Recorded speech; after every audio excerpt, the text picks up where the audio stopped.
এখানে আপনারা যে ছবিটা দেখতে পাচ্ছেন এটা আমাদের ভারতের দ্বিতীয় দেশীয় প্রযুক্তির তৈরি ফাইটার জেট। এর আগে আমরা তেজস তৈরি করেছিলাম, কিন্তু তার ইঞ্জিন আমাদের অন্য দেশ থেকে নিতে হয়েছিল। তবে এই ফাইটার জেট হবে ভারতের এমন এক ফাইটার জেট যার ডানা থেকে শুরু করে রাডার পর্যন্ত প্রতিটা ছোট বড় যন্ত্রাংশ ভারতেই তো তৈরি হবে এবং সেটা লাগানোও হবে ভারতেই। এমনকি এর যে প্রাণকেন্দ্র অর্থাৎ ইঞ্জিন, সেই ইঞ্জিনটাও ভারতেই তৈরি হচ্ছে। তো এই ফাইটার জেটটার নাম হলো AMCA, যার পুরো কথা হলো অ্যাডভান্স মিডিয়াম কমব্যাট এয়ারক্রাফট।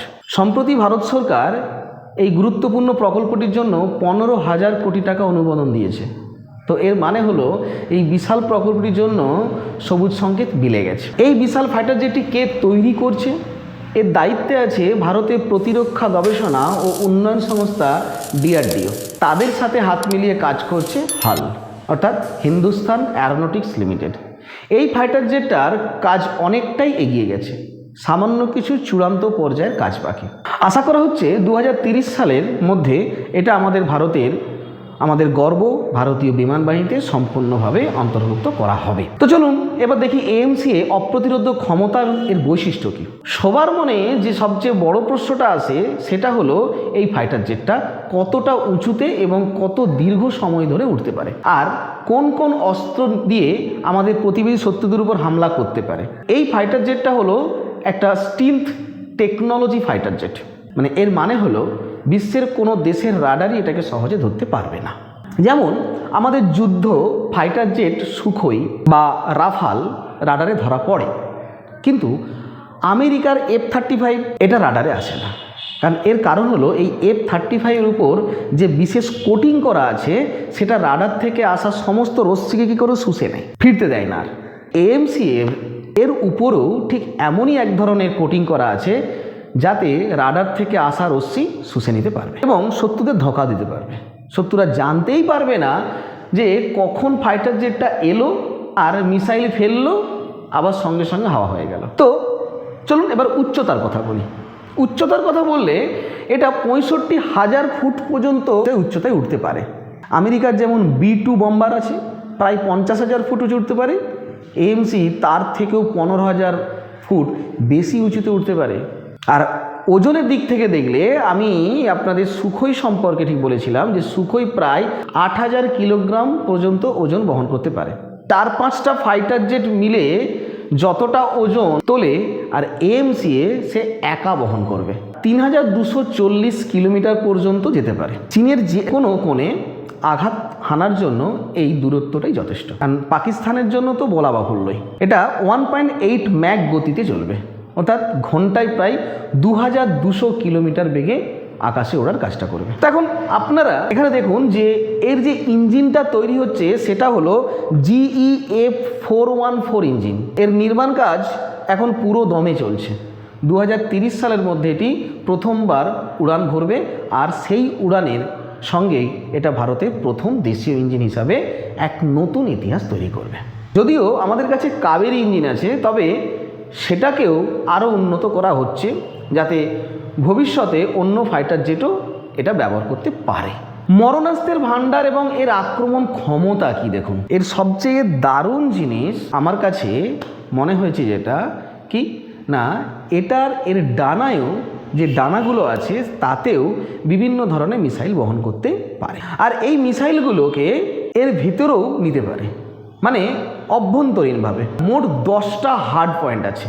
এর মধ্যে 4টে মিসাইল ফাইটার জেট এর ভিতরে লুকানো থাকবে, যা দেখা যাবে না, এমনকি রাডারও ধরতে পারবে না। আর 6টা মিসাইল এর ডানায় লাগানো থাকবে, বাইরে থেকে দেখা যাবে। আর এই ডানাগুলো আপনারা দেখতে পাচ্ছেন যে এর বাইরে মিসাইলগুলো দেখতে পাবেন, যা এটি বহন করে নিয়ে যাবে। এর জন্য আলাদা করে ফুয়েল ট্যাঙ্ক থাকবে। এবার এটা কোন কোন মিসাইল নিয়ে যাবে আর কার কার উপর হামলা করলে সে সম্পর্কে একটু জেনে নেওয়া যাক। না, এটি মূলত 4 ধরনের এয়ার টু এয়ার মিসাইল বহন করবে। যদিও কোনো শত্রুর ফাইটার জেট হামলা করে তাহলে আকাশেই তাদের মিসাইল ছেড়ে দিয়ে অন্য ফাইটার জেটগুলোকে ধ্বংস করে দেওয়া হবে। এছাড়াও এই ফাইটার জেটটা আমাদের ভারতের একটি দেশীয় তৈরি মিসাইল যার নাম অস্ত্রা, সেটিও বহন করতে পারে।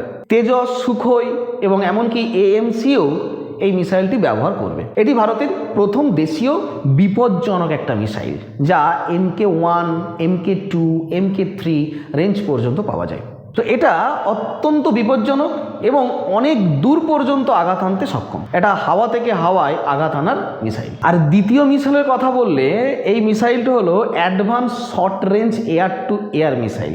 এটিও খুব বিপজ্জনক, কারণ মাঝারি পাল্লার এই মিসাইলের কথা বললে এখানে পাইথন মিসাইল লাগানো হবে, যা আমরা ইসরায়েল থেকে নিয়েছিলাম। মেটিওর মিসাইল দেখতে পাচ্ছেন, যা নির্ভুলভাবে শত্রুদের রাডার ধ্বংস করার কাজ করবে।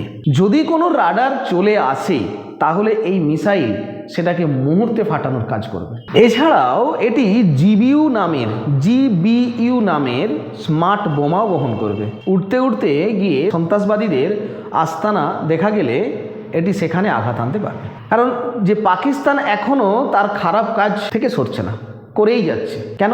তার কারণ হচ্ছে পিওকেতে অর্থাৎ পাক অকুপাইড কাশ্মীরেতে এর ভিতরে তারা কি করছে, আবারও সন্ত্রাসবাদীদের ঘাঁটি তৈরি করতে ব্যস্ত। সামনেই পেহেলগাম হাঙ্গামা হয়েছে, তারপরে অপারেশন সিঁদুর হয়েছে, এতেও তাদের লাজ লজ্জা কিছুই নেই।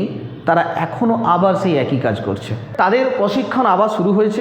আমার যেটা মনে হয় যে এই AMCA থেকে এদের উপর আবারও GBU বোমা ফেলা উচিত, কারণ এই স্মার্ট বোমাটি এমন একটি বোমা যেখানে নির্ভুলভাবে আঘাত করতে পারে। এটাকে যদি বলি যে তুমি এখানেই পড়বে, তাহলে সে ওখানেই পড়বে, আর অন্য কোথাও এক চুল এদিক ওদিক হবে না, আশেপাশে নড়চড় করবে না। এটা এতটাই বিপজ্জনক বোমা। দ্বিতীয়ত ব্রহ্মস 2, যে নতুন মিসাইলটি তৈরি করা হয়েছে, এই মিসাইলটিও AMCA বহন করে নিয়ে যাবে, আর এটা দিয়েও হামলা চালাবে। এই সমস্ত মিসাইলগুলো হলো এয়ার টু গ্রাউন্ড লেভেলের মিসাইল, অর্থাৎ আকাশ থেকে মাটিতে আঘাত আনার কাজ করে। এছাড়াও এটি হামার বোমাও বহন করবে। এই বোমাটা আগে শুধুমাত্র রাফাল নিয়ে যেত, কিন্তু এখন AMCAও এটা নিয়ে যাবে। হামার বোমা আবার খুব বিপজ্জনক বোমা। আশেপাশে যদি কোনো শত্রুদের আস্তানা, সামরিক ঘাঁটি বা অস্ত্রের ভাণ্ডার দেখা যায়, তাহলে শুধু লক্ষ্য স্থির করে দিলেই এটি সরাসরি গিয়ে ওখানে পুরো ধ্বংস করে দেবে।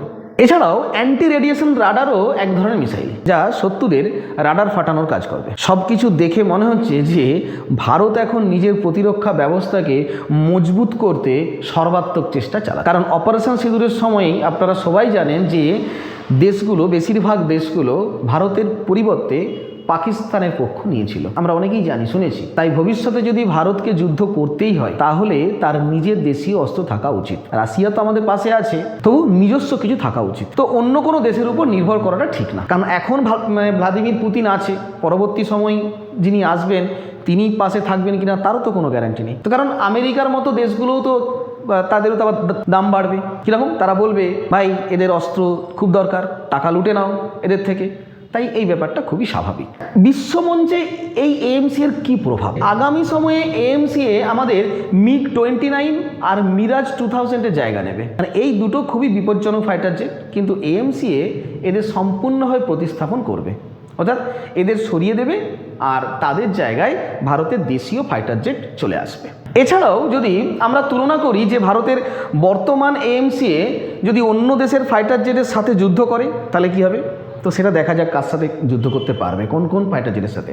এখানে দেখুন সুখোই, যা আমরা রাশিয়া থেকে নিয়েছিলাম। রাশিয়া তৈরি করেছিল, কিন্তু এর কিছু অংশ ইসরায়েল আর কিছু ফ্রান্স তৈরি করেছিল।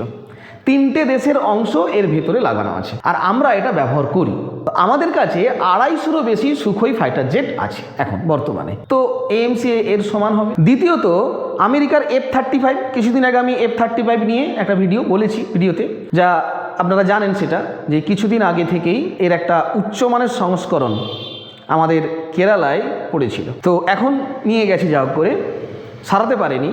AMCA F-35-এর সাথে সমানভাবে প্রতিদ্বন্দ্বিতা করতে পারে, তাহলে আমরা F-35 কেন নেব? এছাড়াও যদি আমি চীনের কয়েকটা ফাইটার জেটের সম্পর্কে আলোচনা করি, যেমন J-20, J-31, তো এদের সাথেও আমাদের ভারতের AMCA সমানভাবে মোকাবিলা করার কাজটা করবে। চীনের কথা বললে চীন পূর্ব থেকে পশ্চিম পর্যন্ত 5000 কিমি, আর উত্তর থেকে দক্ষিণ পর্যন্ত 5500 কিমি পর্যন্ত বিস্তৃত। AMCA এর রেঞ্জ কি জানেন? 3400 কিলোমিটার।